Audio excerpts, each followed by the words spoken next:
Your penance is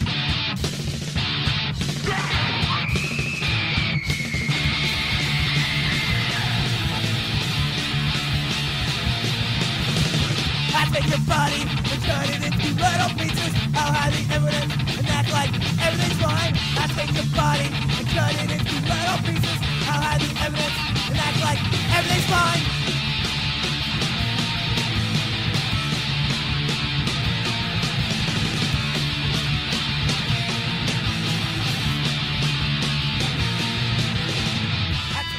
Hello, YouTube, and welcome back, finally, to a brand new episode of Nimrod Horror Review here on Nimrod Horror TV. It's been quite a few months. The last review was right before Christmas, and here we are about mid April now. I've been meaning to do some reviews, just time, and I was busy doing other stuff. Anyway. So, out of super randomness, I decided to do this film. And I'm pretty sure this film doesn't have too many online reviews. And I'm talking about 1993's Amityville, A New Generation. This is the 7th Amityville film. And it was a direct to a video release. All of them since part 3 was the last theater release from the original series, and then the remake came out, and then they've had 2 direct to DVD releases after that. Anyway, so we will dive into the story here.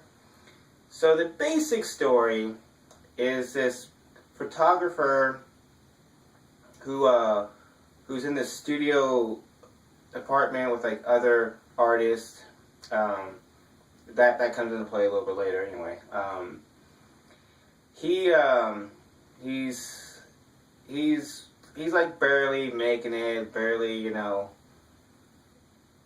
making ends meet here, and he has commitment issues with his girlfriend, because they've been dating, I guess, for 3 years or something like that. It doesn't matter if they were dating for 2 weeks or 45 years. He has commitment issues, and that plays into the story. It's kind of weird. Anyway, so one day when they're eating, he sees this bum on the street, and he takes a few photos of him, because he thought that he just looked good. He made a good picture, art, whatever.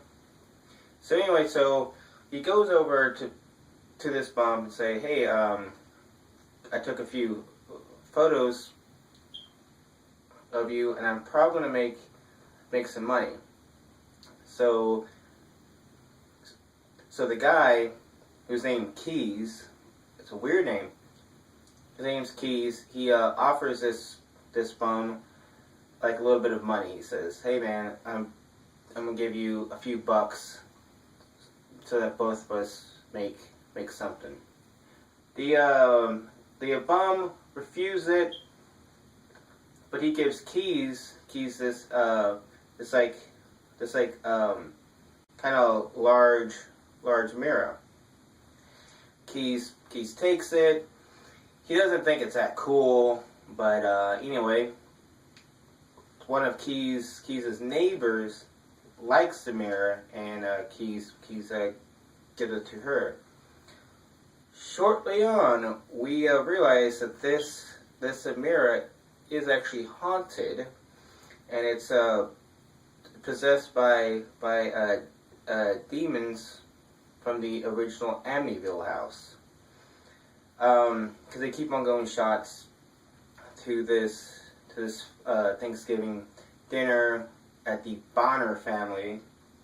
And I'm not gonna give out too much, but that's basically the storyline. Was this back, whatever it was, 30 or 40 years ago? This Bonner guy killed his family, much like the DeFeo family in the actual Amityville house did, and the evil was trapped into this mirror, and the old bum has it. He passes along the keys, and then people start dying, and weird stuff starts happening anytime people are around this mirror.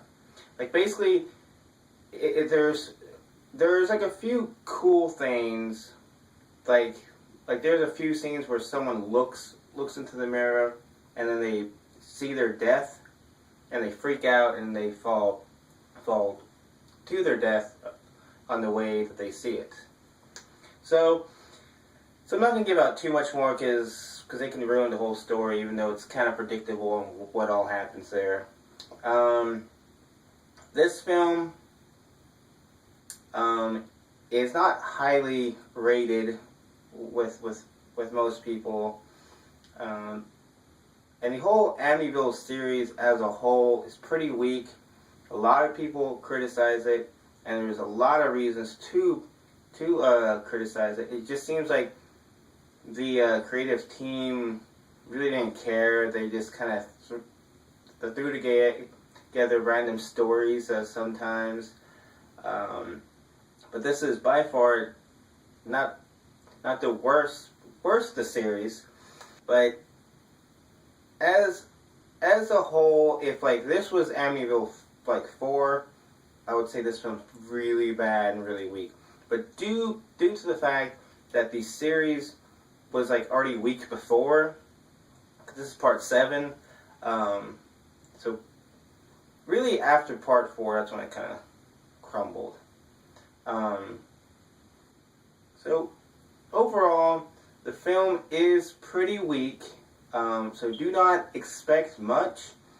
But because I'm a person, I guess you could say that my standards sometimes are kind of low towards movies. And I'm kind of an Amityville fan. So it takes a lot for me to not like a movie, especially with like the haunted mirror type thing. It's kind of cool. Just kind of weak, and there's like it just seems like the writing wasn't all there. It seems like there was multi-writers, or like the main writer lost his focus and they just said, let's just throw it together, guys. And on that note, I will wrap it up, and I will give this film, which is probably the highest rating this film has ever received, is a 6 out of 10 haunted mirrors.